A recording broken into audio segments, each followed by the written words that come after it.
Los hijos de Israel hicieron lo malo ante los ojos de Jehová, y Jehová los entregó en manos de Madián por 7 años.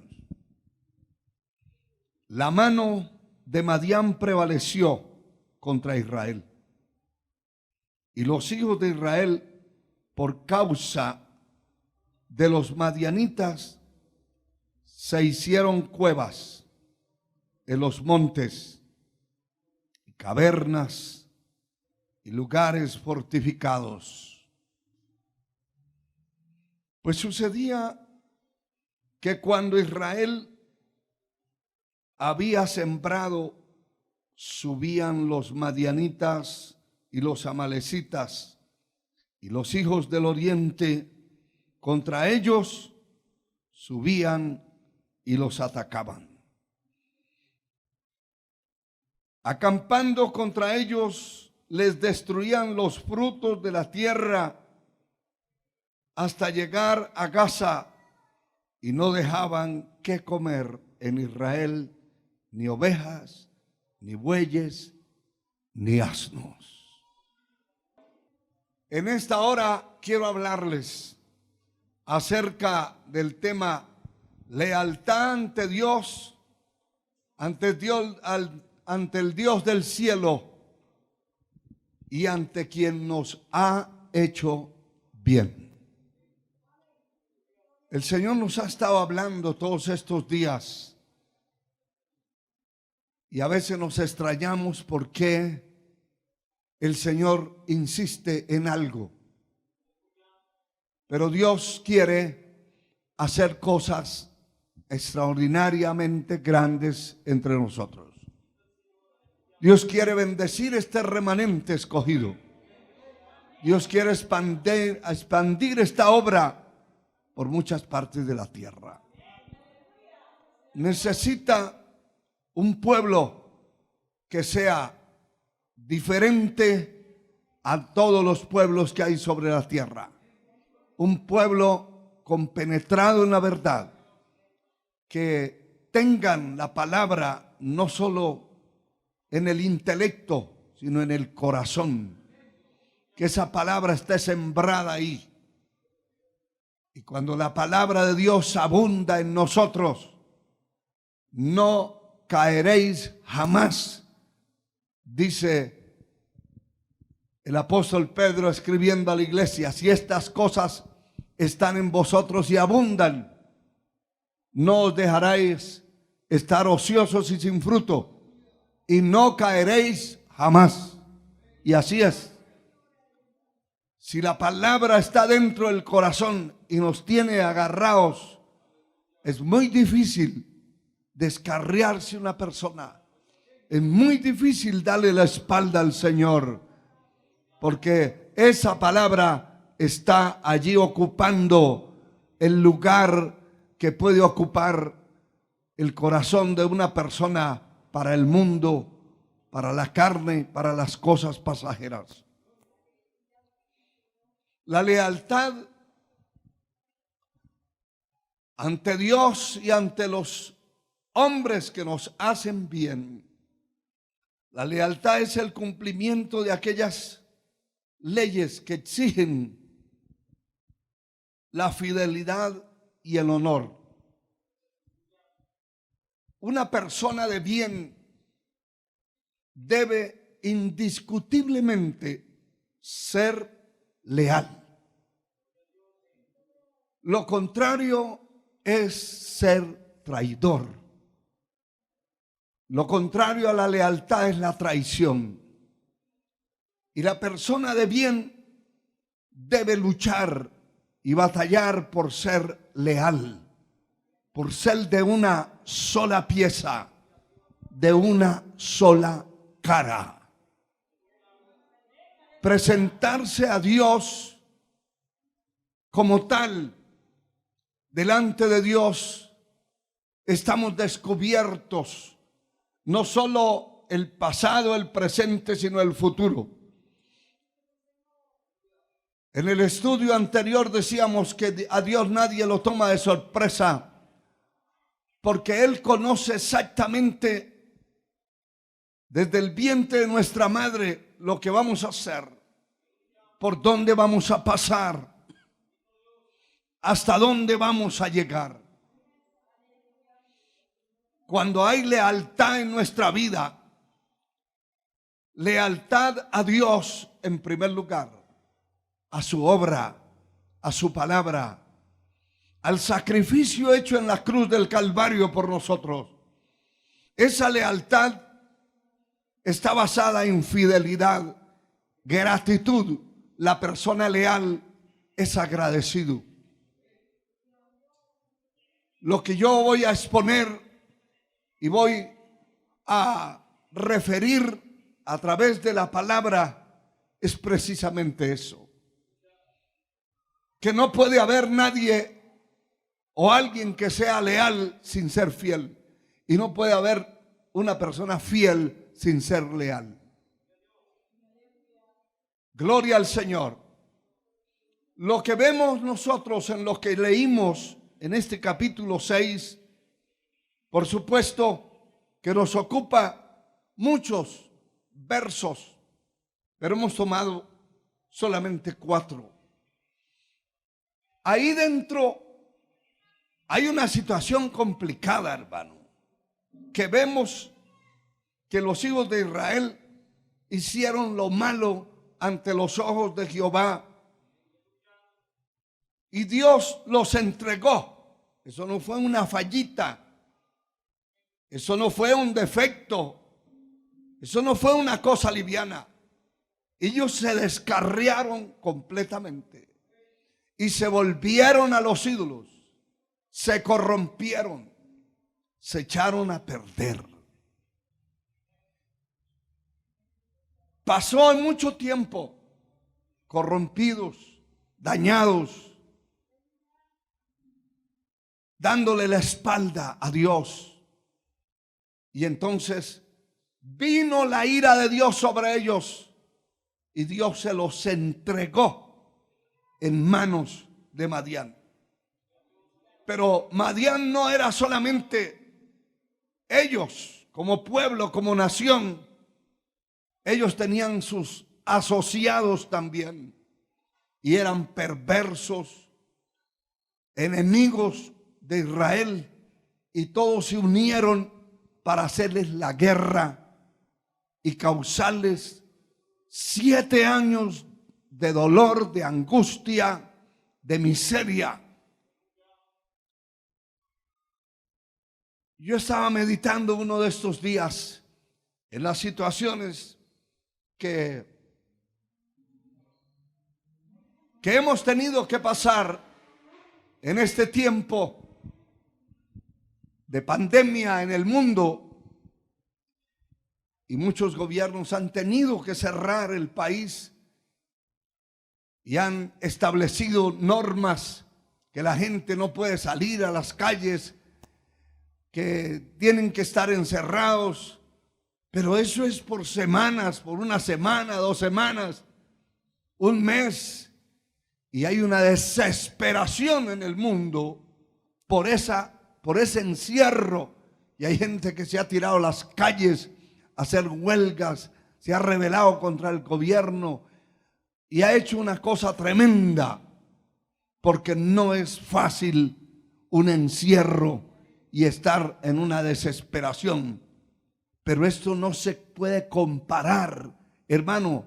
Esto no le da los tobillos a una situación tan complicada de 7 años encerrados en cuevas, humillados, insultados y con depredadores.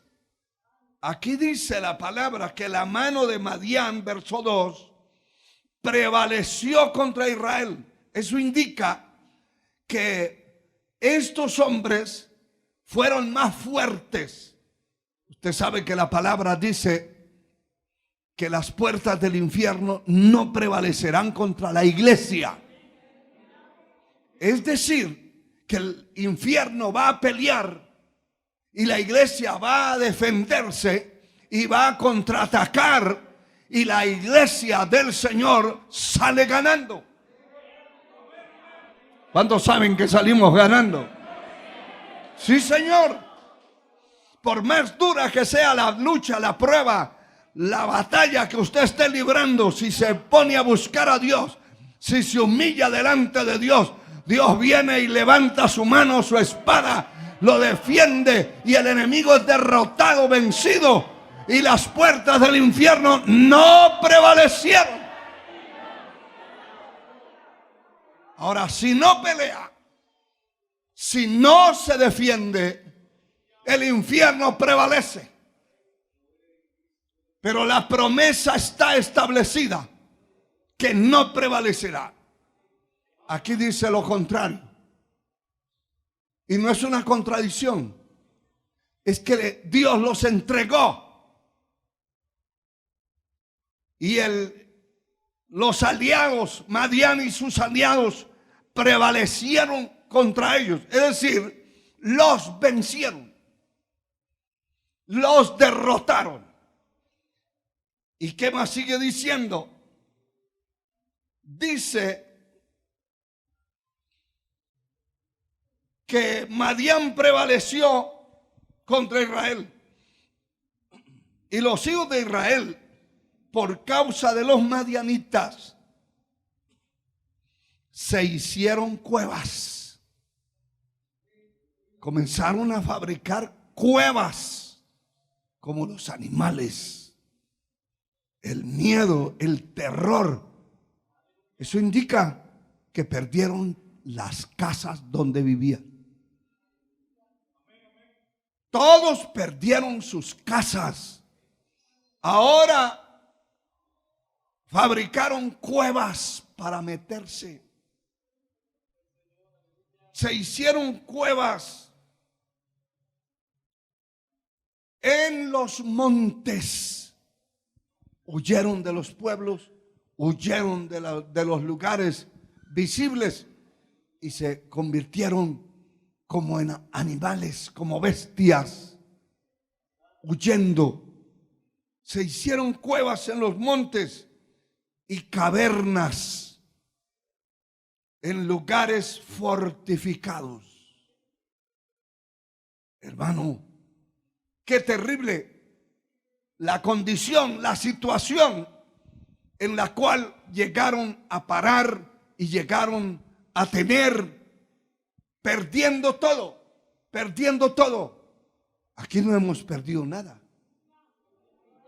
Se pasó un año de pandemia y yo no creo que ninguno de ustedes haya aguantado hambre ni esté en la miseria, porque si es fiel a Dios no hay miseria. Si es fiel a Dios no hay hambre. Si no comes porque no quiere, pero Dios le va a proveer. La mano de Dios, mientras Dios esté a favor nuestro, a favor de un hombre, a favor de un pueblo, de una iglesia, de una familia, de un matrimonio. Si Dios está allí, hermano, no hay diablo, no hay hambre, no hay miseria. Así es. Así es. Pero allí el panorama era totalmente diferente. Porque allí estaban peleando con las uñas. Estaban peleando con su propia carne. Se estaban defendiendo por sus propios medios. ¿Sabe cuándo sucede eso, hermano y hermana? Cuando la persona se rebela contra Dios, peca contra Dios, se rebela contra Él, le da la espalda a Él. Y Dios no solamente lo deja, porque hay gente a la cual Dios la ha dejado. Bueno, salga como pueda, defiéndase como pueda, coma como pueda. Pero en este caso no solamente Dios los dejó, sino que Dios los entregó. Eso es muy terrible, hermano. Eso es muy terrible. Dios los entregó, se los entregó al enemigo. Que Dios tenga misericordia de nosotros y nos libre, y que nunca tengamos que pasar una experiencia de esas. Poder en la sangre de Cristo. Y dice el verso 3 que sucedía que cuando Israel había sembrado, salían algunos a sembrar escondidas para no morirse de hambre. De hecho, que se da por sentado que hubieron muchos que murieron de hambre en una situación complicada. No fueron 7 días, fueron 7 años. Y sucedía que cuando Israel había sembrado, subían los madianitas y se asociaron con los amalecitas, y los hijos de Oriente contra ellos subían y los atacaban. Es decir, que ese ataque, ese golpe, no era cada 7 años, eso era cada poco. Cada vez que se imaginaban los enemigos que ellos habían salido de las cuevas, de las cavernas a sembrar y tenían alguna cosecha, venían y los atacaban. Y como no tenían defensa, ¿de dónde y de quién? Que una persona puede ser demasiado fuerte, demasiado diestro, ser un estratega militar para defenderse, para contraatacar y contrarrestar. Pero si Dios no está con él, no es nada. ¿Sabe que eso es lo que dice la palabra? Que si Jehová no guarda la ciudad, en vano vela la guardia. Pueden estar ahí los centinelas, pueden estar ahí los guardaespaldas. Si Dios ha entregado a una persona en manos del enemigo, no valen guardaespaldas, ni guardafrentes, ni guardapechos, ni guarda nada. Eso es lo que estamos leyendo. Que aunque ellos intentaban defenderse, Dios se los había entregado y Dios les había dado la espalda, así como ellos le dieron la espalda a su Señor. Gloria a Dios para siempre. Y el verso 4 dice: acampando contra ellos, destruían los frutos de la tierra. Como a ellos no les importaba, porque no necesitaban eso. Ellos tenían abundancia, pero venían y destruían los frutos de la tierra de aquellos pobres que habían salido de las cavernas y las cuevas para sembrar, para ver qué cosecha podían guardar para pasar el hambre, para apalear el hambre. En una situación complicada. Acampando contra ellos, destruían los frutos de la tierra hasta llegar a Gaza, y no dejaban, oiga esto, hermano, que comer en Israel ni ovejas, ni bueyes, ni asnos, porque también se comían los asnos. Hubo un tiempo cuando Dios permitió un cerco en una ciudad que fue tan duro y tan difícil que llegó a venderse en grandes precios una libra de estiércol de paloma. Se comían la cabeza de los asnos. Y no solamente eso, muchas mujeres mataron a sus hijos para comérselos. Hay gente que piensa que con el Dios Altísimo se puede jugar y se puede vivir como le dé la gana a cada uno. Pero eso no es cierto. Si la persona no corrige su camino y no se afirma en el camino y pide misericordia a Dios y se humilla ante su presencia, puede venir una situación tan complicada de Dios dejarlos y de Dios entregarlos en las manos de los enemigos, que hagan lo que quieran con ellos. Poder en la sangre de Cristo. Gloria al Señor. No dejaban nada que comer. Y aquí es que quiero que usted entienda y vaya siguiendo el hilo de este mensaje de la palabra, que quede en su corazón.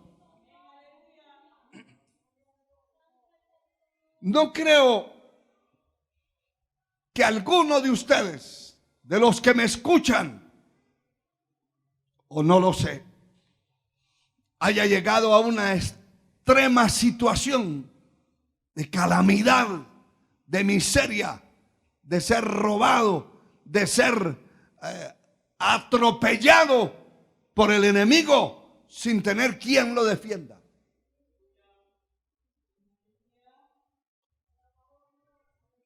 Pero lo que sí sé es que cuando vinimos a Cristo, el capítulo 2 de Efesios, verso 1 dice que estábamos muertos en delitos y pecados, que Él nos halló muertos. Estábamos destruidos. En otra forma, por supuesto, porque lo que estamos viendo era una situación material, literal, física.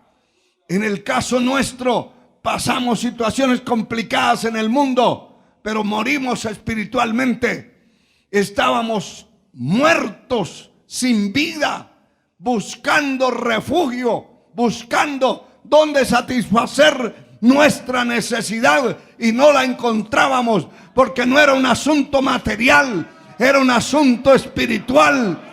El alma estaba muerta en delitos, y la palabra dice: Él os dio vida. ¿Cuántos han sentido esa vida, hermano? A su nombre la gloria.